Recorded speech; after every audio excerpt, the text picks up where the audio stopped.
For the rest of the term, we're going to be studying not just one differential equation at a time, but rather what are called systems of differential equations. Those are like systems of linear equations. They have to be solved simultaneously, in other words, not just one at a time. So, how does a system look when you write it down? Well, there's still, since we're going to be talking about systems of ordinary differential equations, there still will be only one independent variable, but there will be several dependent variables. So I'm going to call, let's say, 2. So the dependent variables are going to be, I'll call them x and y, and then a first-order system, something involving just first derivatives, will look like this. On the left-hand side will be x prime, dx dt, in other words. On the right-hand side will be the dependent variables, and then also the independent variables. I'll indicate that separated off from the others by putting a semicolon there. In the same way, y prime, the derivative of y with respect to t, will be some other function of x, y, and the... So let's write down explicitly that x and y are dependent variables. And what they depend upon is the independent variable t, time. A system like this is going to be called first order. And we're going to consider basically only first order systems for a secret reason, which I'll explain at the end of the period.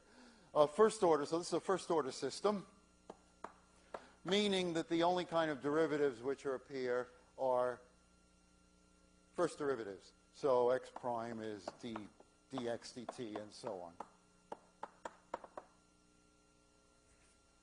Now there's still more terminology. Of course, practically all the equations after the term started, virtually all the equations we've been considering are linear equations, so it must be true that linear systems are the best kind, and boy, they certainly are.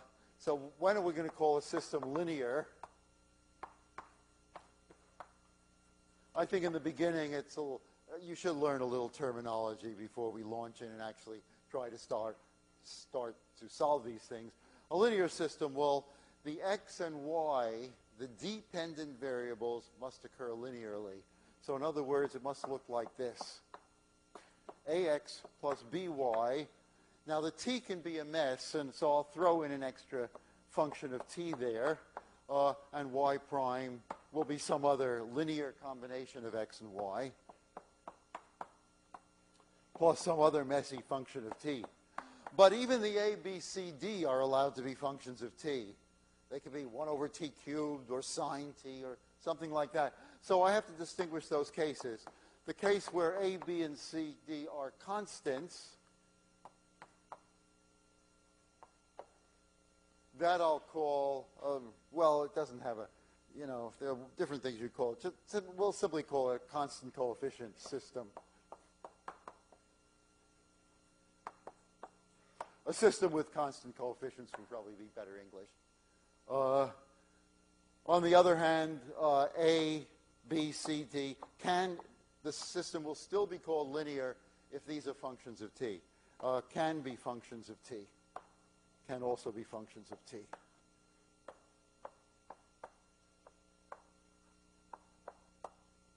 So it would be a perfectly good linear system to have x prime equals tx plus sine t times y plus e to the minus t squared. You'd never see something like that, but it's okay. It's okay. What else do you need to know? Well, what would a homogeneous system be? Homogeneous system is one without these extra guys. That doesn't mean there's no t in it. There could be t in the a, b, c, and d, but these terms with no x and y in them must not occur. So a homogeneous, linear homogeneous, and that's the kind we're going to start studying first. In the same way, when we studied higher order equations, we studied first homogeneous. You had to know how to solve those first, and then you could learn how to solve the more general kind. So linear homogeneous means that R1 is 0 and R2 is 0 for all time. They're identically zero. They're not there. You don't see them. Have I left anything out? Yes, the initial conditions. Since that's quite general, let's talk about what would initial conditions look like.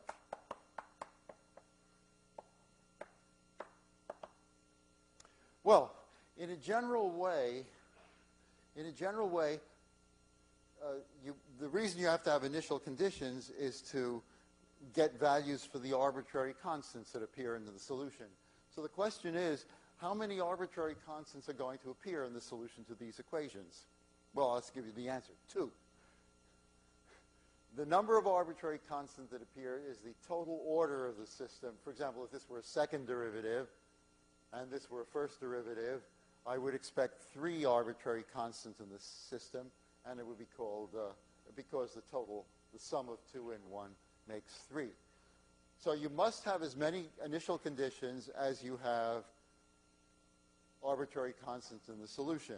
And that, of course, explains when we studied second-order equations, we had to have 2 initial conditions. I had to specify the initial starting point and the initial velocity. And the reason we had to have 2 conditions was because the general solution had 2 arbitrary constants in it. Well, the same thing happens here, but the answer is it's more natural. The conditions here are more natural. I don't have to specify the velocity. Why not? Well, because an initial condition, of course, would want me to say what the starting value of x is, some number, and it will also want to know what the starting value of y is at that same point. Well, there are my 2 conditions. And since this is going to have 2 arbitrary constants in it, it's these initial conditions that will satisfy those 2. The arbitrary constants will have to be picked so as to satisfy those initial conditions. So in some sense, the giving of initial conditions for a system is a more natural activity than giving the initial conditions of a second-order system. You don't have to be the least bit clever about it. Anybody would give these 2 numbers, whereas somebody faced with a second-order system might scratch his head. And in fact, there are different other kinds of conditions which you can, there are boundary conditions you learned a little bit about instead of initial conditions for a second-order equation. Okay. I can't think of any more general terminology. So it sounds like we're going to actually have to get to work. Okay, let's get to work. So I want to set up a system and solve it. And since one of the things in this course is supposed to be simple modeling, it should be a system that models something. In general, the kinds of models we're going to use when we study systems are the same ones we use in studying just first-order equations. Mixing, radioactive decay, temperature, the motion of temperature, heat conduction, in other words, diffusion. I've given you a diffusion problem for your first homework on this subject.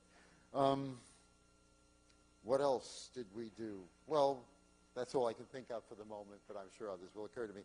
Now, when out of those ideas, those physical ideas, when are we going to get a system? The answer is whenever there's 2 of something that there was only 1 of before. So, for example, if I have mixing with 2 tanks where the fluid goes like that and the fluid, say you want to have a big tank and a little tank here and you want to put some stuff into the little tank so that it'll get mixed with the big tank without having to climb a big ladder and stop and drop the stuff in, that will require 2 tanks, the concentration of the substance in each tank, and therefore that will require a system of equations rather than just 1. Or, to give something closer to home, suppose, closer to this blackboard anyway, suppose, you got a da-da-da-da-da-da, don't groan, at least not audibly, something that looks like that, and next to it, okay, put an EMF there. Okay, that's just a first order. That just leads to a single first order equation. But suppose it's a 2-loop circuit. Ooh. Yeah. Now I need a pair of equations. This is now, each of these loops gives a first order differential equation, but they have to be solved simultaneously to find the current or the charges on the condensers. And if I want a system of 3 equations, throw in another loop. Now, suppose I put in a coil instead.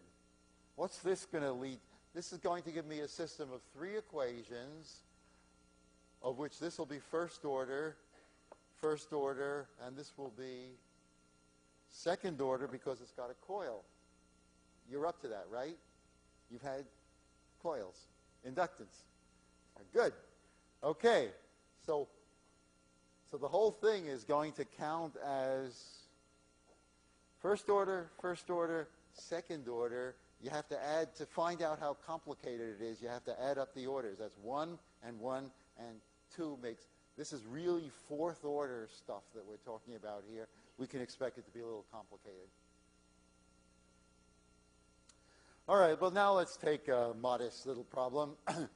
So I'm going to return to a problem we considered earlier in the problem of heat conduction. I've forgotten whether it was on the problem set or I did in class, but anyway, I'm choosing it because it leads to something we'll be able to solve, and because it illustrates how to add a little sophistication to something that was unsophisticated before. So, a pot of water, external temperature TE of T. I'm talking about the temperature of something, and what I'm talking about the temperature of will be an egg that is cooking inside, but an egg with the difference. This egg is not homogeneous inside. Instead, it has a white and it has a yolk in the middle. In other words, it's a real egg, not a phony egg. It's a small pot. Or it's an ostrich egg. Okay, that's the yolk. The yolk is contained in a little membrane inside, and there are little yucky things that hold it in position. And we're going to let the temperature of the yolk, if you can see at the back of the room, be T1 is the temperature of the yolk. The temperature of the white, which we'll assume is uniform, is going to be T2. And then, oh, that's the water bath, isn't it? Okay. So the temperature of the white is T2. And then the temperature of the external water bath.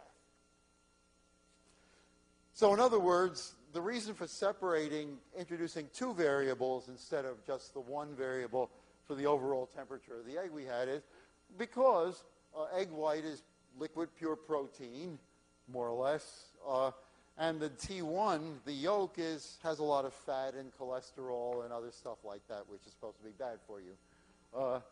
It certainly has different conducting. It's liquid at the beginning at any rate, but it has certainly different constants of conductivity than the egg white would.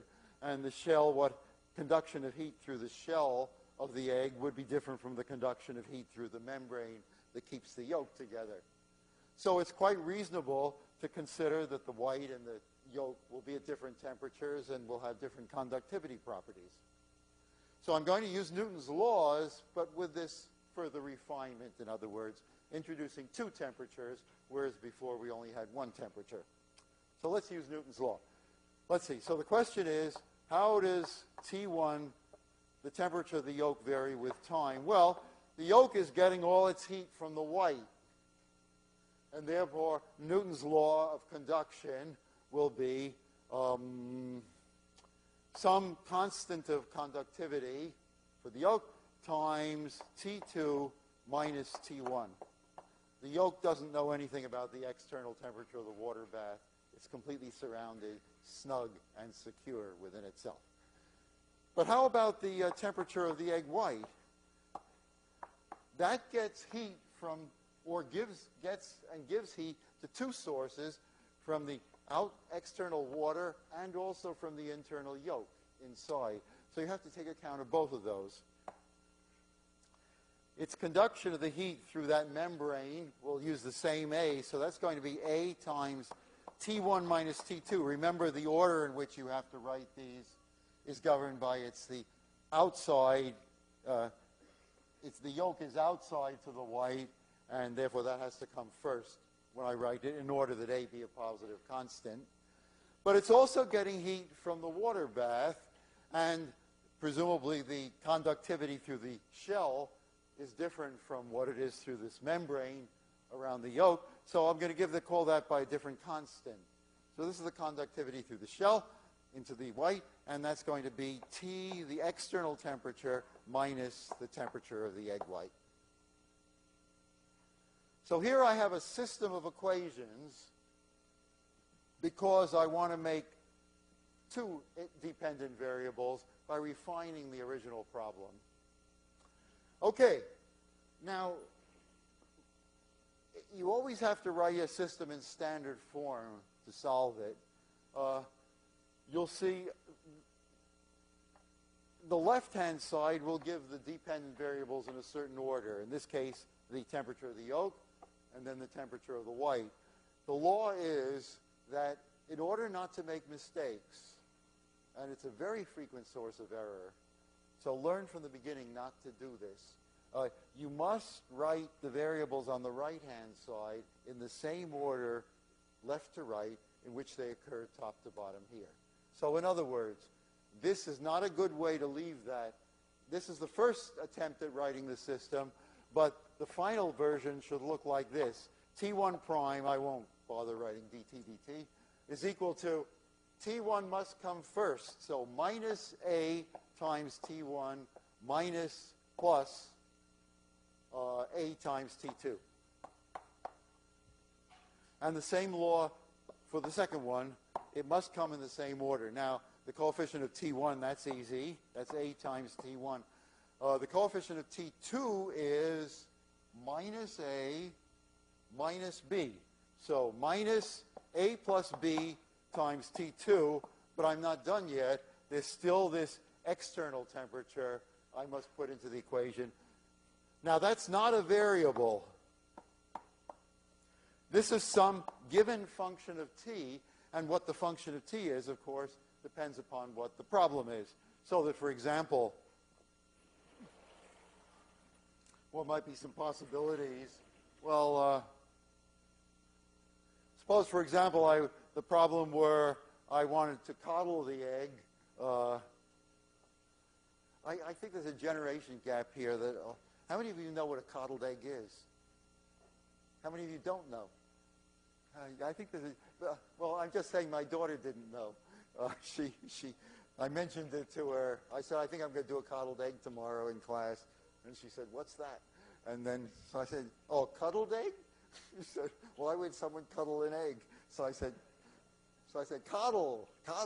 And she said, oh, you mean like a person? Like what you do to somebody you like or don't like, or I don't know, whatever. So I thought a while and said, yeah, more like that. Anyway, so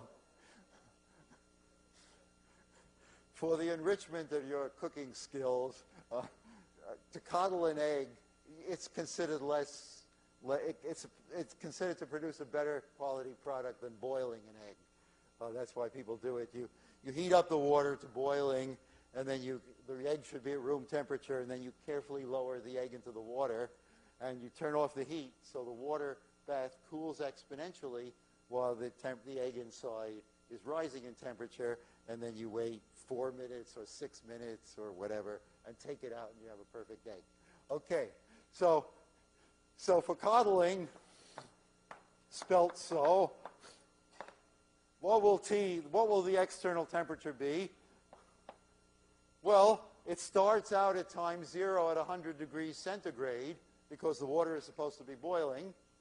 The reason you have it boiling is so that for calibration, so that you can know what temperature it is without having to use a thermometer, unless you're on Pikes Peak or someplace. So it starts out at 100 degrees, and after that, since the light is off, it cools exponentially, because that's another law. So you only have to know what K is for your particular pot, and you'll be able to solve the coddled egg problem. In other words, so you'll then know how be able to solve these equations and know how the temperature rises. I'm going to solve a different problem because I don't want to have to deal with this inhomogeneous term. So let's use as a different problem. A person cooks an egg, coddles the egg by the first process, decides the egg is done, let's say hard-boiled, and then you're supposed to drop a hard-boiled egg into cold water, not just to cool it, but also because I think it prevents that dark thing from forming that looks sort of unattractive. So let's ice bath. But the only reason for dropping the egg into an ice bath is so that you can have a homogeneous equation to solve. And since this is the first system we're going to solve, let's make life easy for ourselves.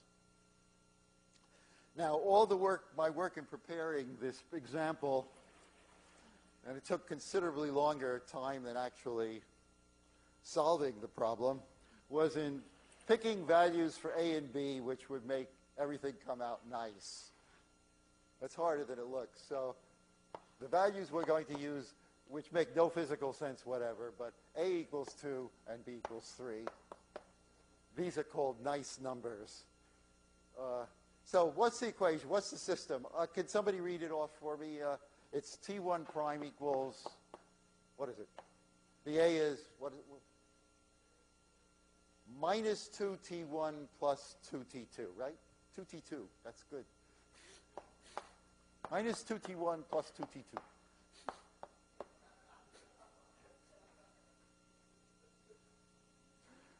T2 prime is, what is that? I think this is 2T1, and the other one is what? A minus A plus B, so minus 5.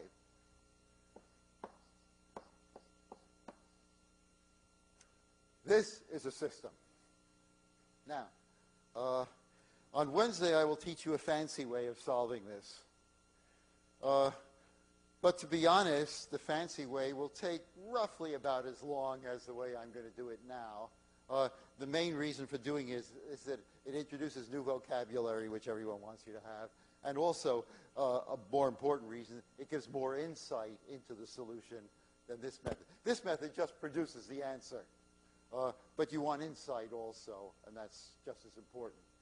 But for now, let's use a method which always works and which in 40 years after you've forgotten all other fancy methods will still be available to you because it's a method you can figure out yourself. You don't have to remember anything. The method is to eliminate one of the dependent variables. It's just the way you solve systems of linear equations in general if you aren't doing something fancy with determinants and matrices. If you just eliminate variables. So we're going to eliminate one of these variables. Let's eliminate T2. You could also eliminate T1. The main thing is eliminate one of them, so you'll have just one left to work with. Now, how do I eliminate T2? Beg pardon? Is something wrong? Somebody who thinks something's wrong, raise his hand. No? Why do I want to get rid of T1? I'm sorry? Well, I can add them, but on the left-hand side, I'll have T1 prime plus T2 prime. What good is that?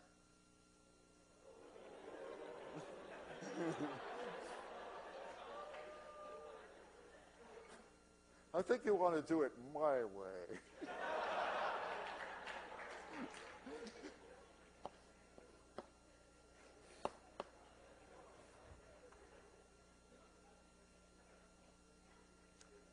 Solve for T2 in terms of T1. So that's going to be T1 prime plus 2T1 divided by 2. Now, take that and substitute it into the second equation. Wherever you see a T2, put that in, and what you'll be left with is something just in T1. To be honest, I don't know any other good way of doing this.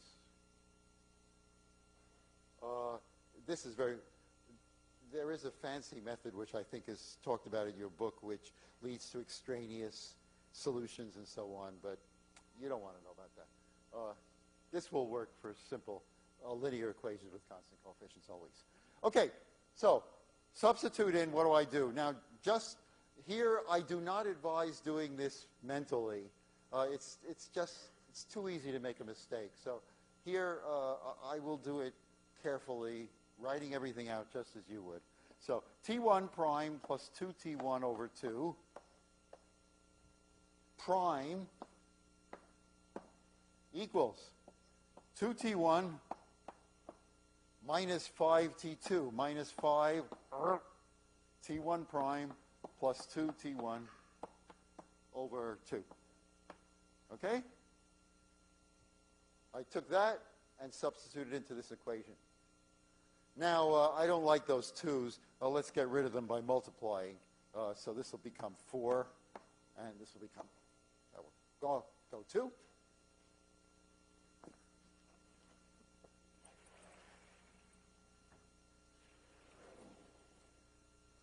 And now write this out. What is this when you look at it? This is what order is this? This is an equation just in T1. It has constant coefficients. And what is its order?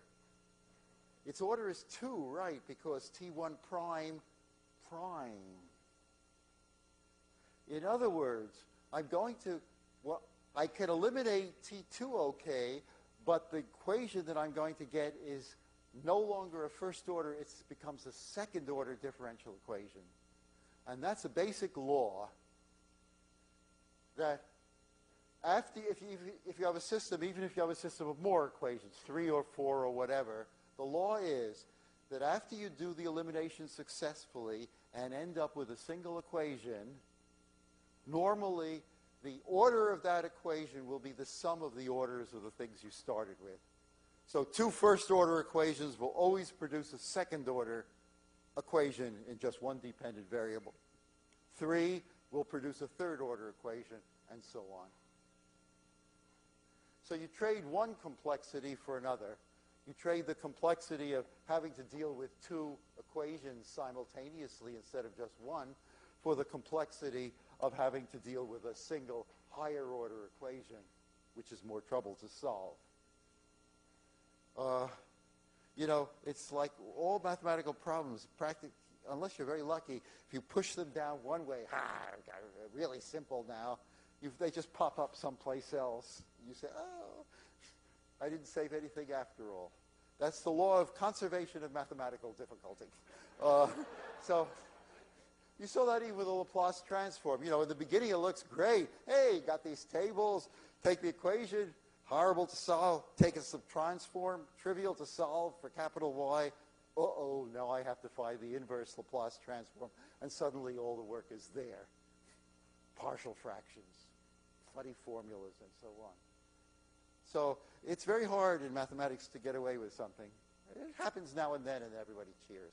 Okay, so let's write this. We have to write this out now in the form in which it looks like an equation we can actually solve. Just be careful. Now it's all right to use the method by which you collect terms. So there's a term. There's only one term involving T1 double prime. It's the one that comes from here. How about the terms in T1 prime? There's a 2. Here there is minus 5 T1 prime. If I put that on the other side, it makes plus 5 T1 prime. Plus this 2 makes 7 T1 prime. And how many T1s are there? Well, none on the left-hand side. On the right-hand side, I have 4 here minus 10. 4 minus 10 is negative 6. Negative 6 T1 put on this left-hand side the way we want to do makes plus 6 T1.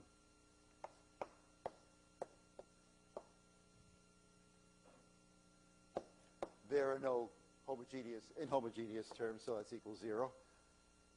If I had gotten a negative number for one of these coefficients, I would instantly know I had made a mistake. Why?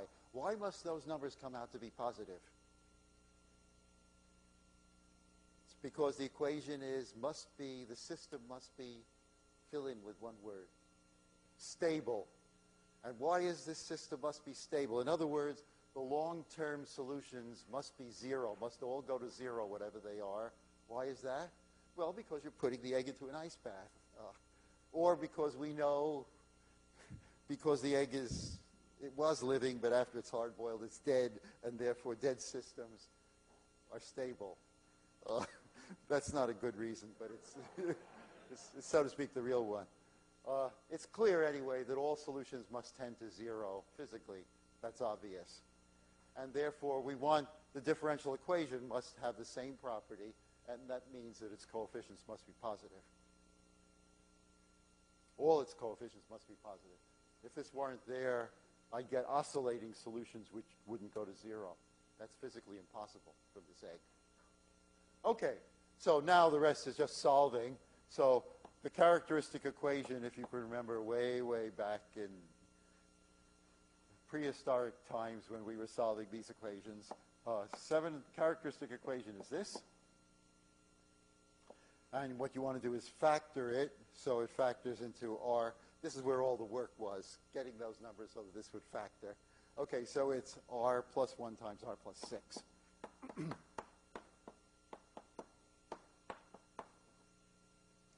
And so the solutions are, the roots are R equals -1. I'm just making marks on the board, but you've done this often enough, you know what I'm talking about. So the characteristic roots are those two numbers, and therefore the solution is, I could write down immediately with its arbitrary constant as C1 times e to the -t plus C2 times e to the -6t. Ta-da! Now, I got to get T2. The first worry is T2 is going to give me 2 more arbitrary constants. It better not. This system is only allowed to have 2 arbitrary constants in its solution because that's the initial conditions we're giving it. By the way, I forgot to give initial conditions. Let's give initial conditions. Let's say the initial temperature of the yolk when it's put in the ice bath is 40 degrees centigrade Celsius. And T2, let's say, the white should be a little hotter because the yolk is always cooler than the white for a soft-boiled egg, I don't know, or hard-boiled egg if it hasn't been chilled in too long. So let's make this 45. Realistic numbers. Okay, now the thing not to do is to say, hey, I found T1. Okay, I'll find T2 by the same procedure. I'll go through the whole thing, eliminate T1 instead, then I'll end up with an equation in T2, and I'll solve that, and I'll get T2 equals blah, blah, blah, blah, blah, blah, blah. That's no good, A, because you're working too hard, and B, because you're going to get 2 more arbitrary constants unrelated to these 2, and that's no good. Because the correct solution only has 2 constants in it, not 4. So that procedure is wrong. You must calculate T2 from the T1 that you found, and that's the equation which does it. That's what we have to have. And where's the chalk? Ah, yes. Maybe I can have a little thing you just carry us around with it. Just wondering. Okay. Ta-da. That's the relation between T2 and T1. Or if you don't like, you can always go back to either one of these equations will express T2 in terms of T1 for you. It doesn't matter. Whichever one you use, you have to, however you do it, that's the way you must calculate T2. So what is it? So T2 is calculated from that pink box. So it is 1/2 of T1 prime plus T1. All right. 1/2 of T1 prime plus T1. All right, now, if I take the derivative of this, I get minus C1 times the exponential. So the coefficient is minus C1. Take half of that. That's minus 1/2 C1. And add it to T1. So minus 1/2 C1 plus C1 gives me 1/2 C1. And here, I take the derivative, it's minus 6C2. Take half of that, minus 3C2, and add this C2 to it. Minus 3 plus 1 makes minus 2. That's T2, and notice it uses the same arbitrary constants that T1 uses. So we end up with just 2. Because we calculated T2 from that formula, or from the equation, which is equivalent to it, not from scratch. Well, we haven't put in the initial conditions yet, but that's easy to do. Everybody, when working with exponentials, of course, you always want the initial conditions to be when t is equal to 0, because that makes all the exponentials 1, and you don't have to worry about them. But this you know. So if I put in the initial conditions, at time 0, t1 has the value 40. So 40 should be equal to c1 plus c2. And the other equation will say that 45 is equal to 1/2 c1 minus 2 c2. Now we're supposed to solve these. Well, this is called solving simultaneous linear equations. We could use Kramer's rule, inverse matrices, but why don't we just eliminate? So let me see. So this is, if I multiply by 45, so multiply by 2. So you get 90 equals C1 minus 4C2. Then subtract this guy from that guy. So 40 taken from 90 makes 50. And C1 taken from C1, because I multiply by 2, makes 0. And C2 taken from minus 4C2, that makes minus 5C2, I guess. So I seem to get that C2 is equal to negative 10. And if C2 is negative 10, then this must be, C1 must be 50. Now, there are two ways of checking the answer. One is to plug it into the equations. The other is to peek. Yes, that's right. Okay.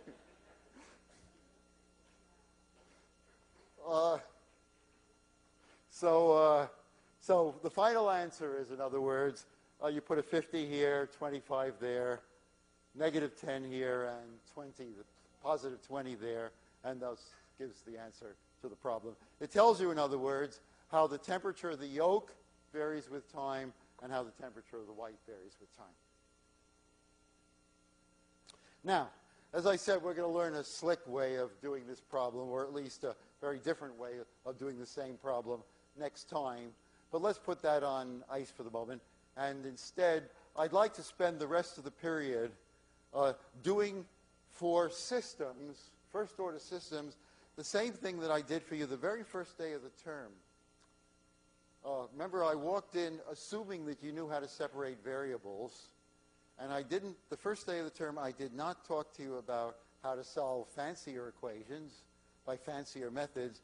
I instead talked to you about the geometric significance, what the geometric meaning of a single first-order equation was, and how that geometric meaning enabled you to solve it numerically.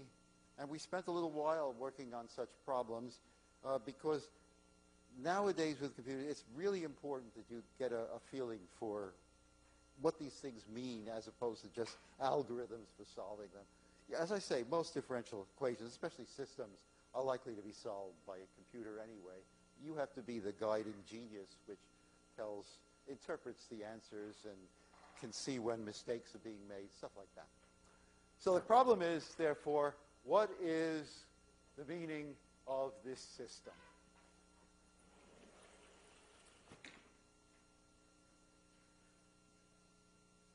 Well, you're not going to get anywhere interpreting it geometrically unless you get rid of that t on the right-hand side.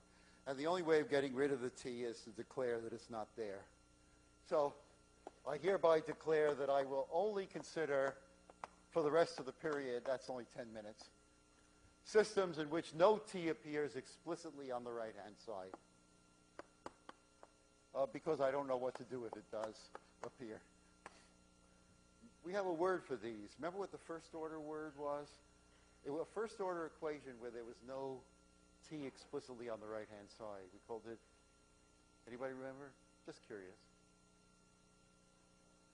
Autonomous, right?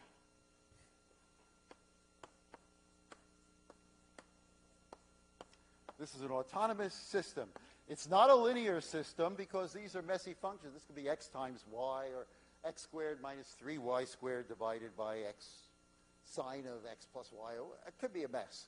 Definitely not linear, but autonomous means no t. T means the independent variable appears on the right-hand side. Of course, it's there. It's buried in the dx dt and dy dt, but it's not on the right-hand side. No t appears on the right-hand side.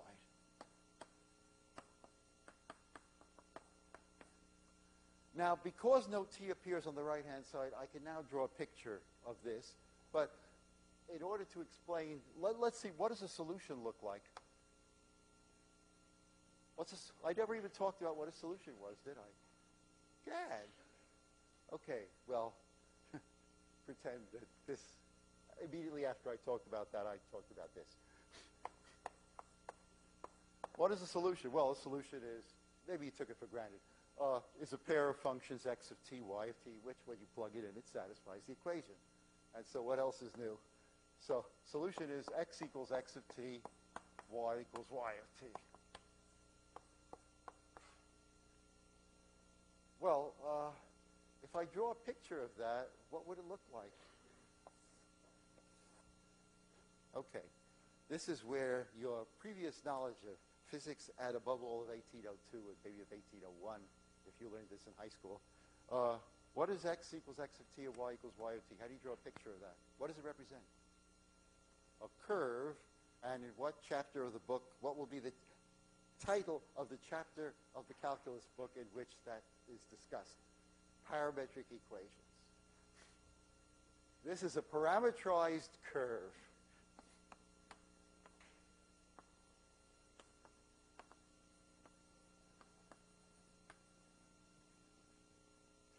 So we know what the solution looks like. A solution is a parametrized curve. And what does a parametrized curve look like? Well, it travels and in a certain direction.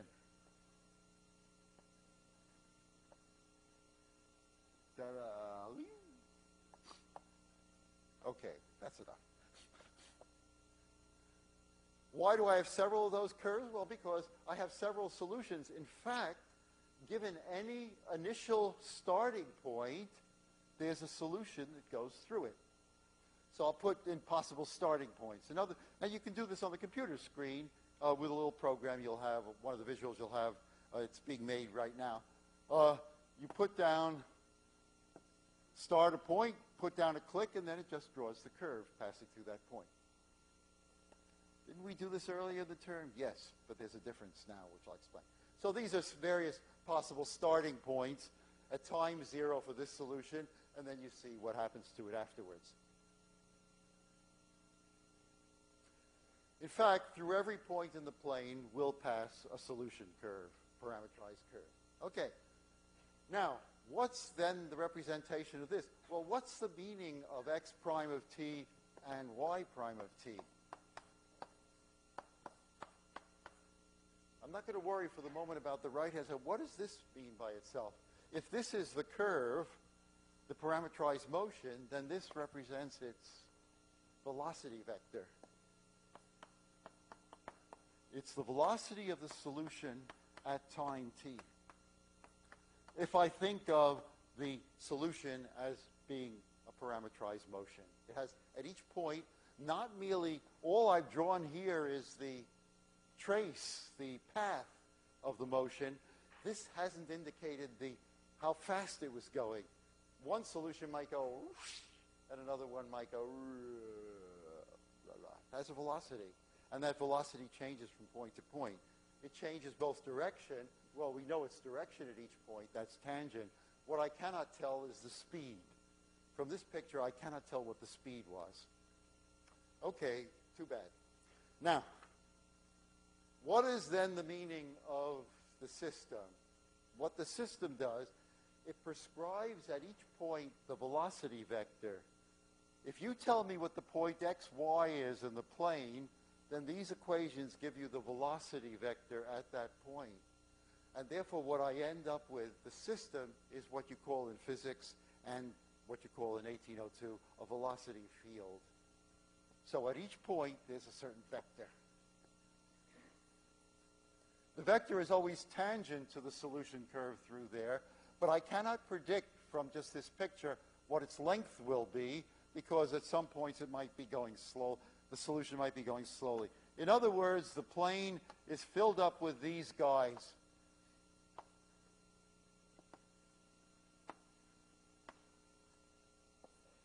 Stop me.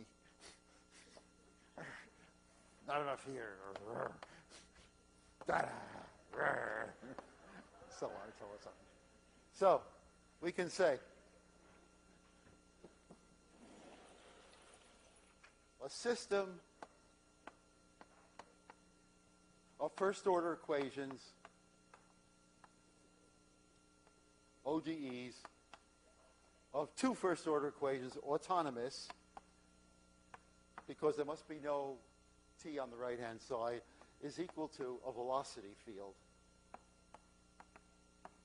A field of velocity vectors, the plane covered with velocity vectors, and a solution is a curve, a parametrized curve with the right velocity everywhere.